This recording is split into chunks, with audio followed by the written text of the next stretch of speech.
They say history remembers the victors, but sometimes it forgets the ones who made victory possible. Jack Charlton didn't play to be remembered. He played to protect the ones who would be.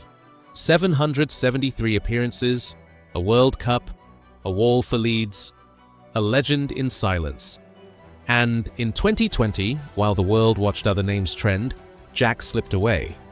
No statue, no send-off, no Wembley lights. But in Ireland, they wept, they toasted, they sang his name in pubs and prayer, because Jack Charlton didn't just win the World Cup. He gave himself to two nations, and only one remembered. He stood in one position for 2 decades, centre-back unshaken. He didn't chase headlines. He didn't need applause. He stood. And now, so should we. Subscribe if you believe loyalty outlives legacy and some legends echo louder in silence than in song. They called him Bobby's brother.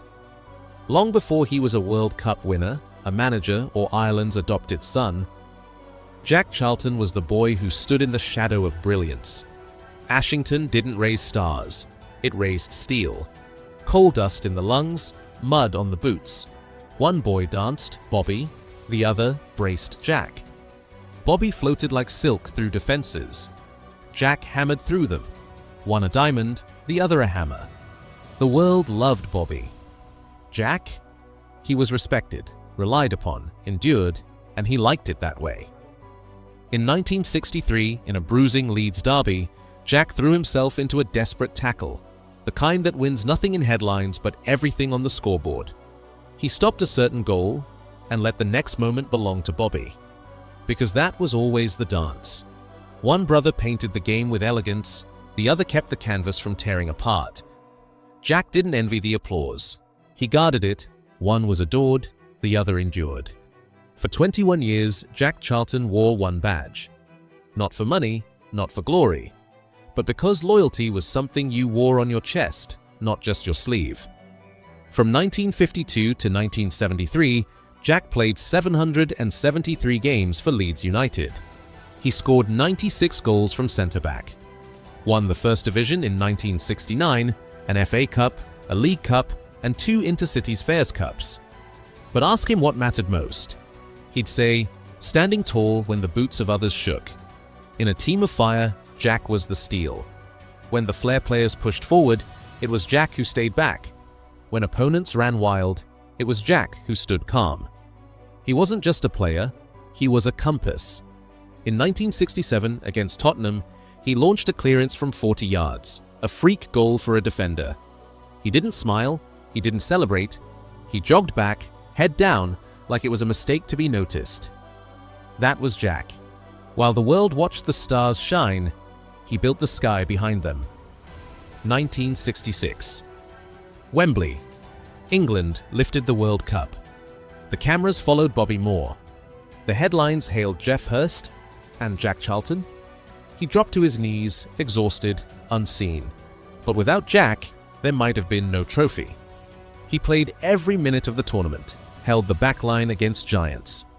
In the final, when West Germany pressed, it was Jack who blocked Uwasila's charge a split second that history barely mentions. Because he didn't score, he didn't smile for cameras. He stood. While others held the trophy, Jack held the line. Quietly, faithfully. He didn't ask for thanks, didn't chase fame, he just wanted to do the job, and do it right. But even then, as the champagne sprayed, something was clear. Jack wasn't made for the spotlight. He was made for the storm. And long before Ireland ever sang his name, he was already a hero without a song. When Jack Charlton hung up his boots in 1973, he could have faded quietly. But he didn't.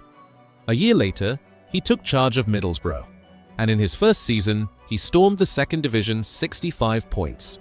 Champions, promoted with grit and clarity. He didn't speak in riddles, he didn't charm rooms. He commanded them. No polished press conferences, no political maneuvering, just football, straight and honest. He went on to lead Sheffield Wednesday Newcastle. He built teams, restored belief, made fans feel like their clubs had spines again. And yet, when England went looking for a new manager, they passed him by. Time and again. Too blunt, too northern, too real. They chose Polish over presence. Names like Ron Greenwood and Bobby Robson, softer voices, smoother edges. Jack? He didn't sulk. He didn't beg. He did what he always did. He stood. But fate had other plans. Because while England turned their backs, another nation was watching. Ireland. In 1986, Ireland made a call England never did. They gave Jack Charlton their team and their hope. And he gave them history. He didn't try to be someone else, didn't hide the Yorkshire edge or soften his voice. He brought long balls, high lines, and working-class fire. In 1988, Ireland stunned England at the Euros. A single goal, but a seismic moment. The student outwitted the masters. Charlton beat the country that wouldn't hire him and never once gloated. Then came 1990. The World Cup, quarter-finals. The furthest Ireland had ever gone and still has. Fans danced in the streets. Paul McGrath called him our father. And the world watched as a nation fell in love with an Englishman. He returned in 1994, another World Cup. And this time, Ireland beat Italy. Giants fell. Jack stood. In 1996, Ireland made it official. They gave him their passport and their heart. The man who had been forgotten by his own country became a national hero in another. Like if you think Ireland's hero deserved England's respect, because what England ignored, Ireland immortalized. After Ireland, Jack didn't chase pundit chairs or tabloid columns. He didn't tour talk shows or cling to old glories. He retired in 1996 and went fishing. Northumberland Rivers became his stadium. Still, quiet, free. He didn't say much, didn't need to, because letters kept arriving. From Ireland, from working men, from old players. "Thank you, Jack," they'd write. Not for tactics, but for dignity. He never chased legacy. It found him anyway. No punditry, no spotlight, just water, wind, and memory. But as the years passed, shadows came. Dementia, lymphoma, the long goodbye. Still, he smiled. Still, he stood in silence, in grace. He left the noise. But the echoes never stopped. On July 10th, 2020, the final whistle blew. Jack Charlton was gone. Dementia had dimmed the edges. Lymphoma had weakened the wall. But neither took his pride. England noticed. A tweet, a headline. But no Wembley lights, no statue, no national silence. Just a passing nod to the man who stood through their greatest hour. But in Ireland, they didn't nod. They wept. The Aviva Stadium paused in reverence.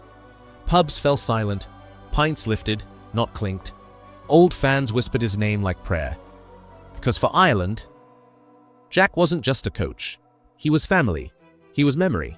He was theirs. The man who stood tall, left without noise. Jack Charlton never asked to be remembered. And yet, Ireland never forgot. While England moved on, Ireland kept his story alive in song, in streets, in hearts. One nation was proud to have him. The other, proud to forget him. But that's the thing about walls, they don't demand attention. They simply stand. Jack gave everything to the game, to his brother, to his country, and then he gave again. To a people not his by birth, but by soul. Drop his name in the comments if you believe loyalty matters more than limelight. Subscribe if you believe a wall's dignity deserves eternal memory. And share this story because silence shouldn't be the last thing we give him.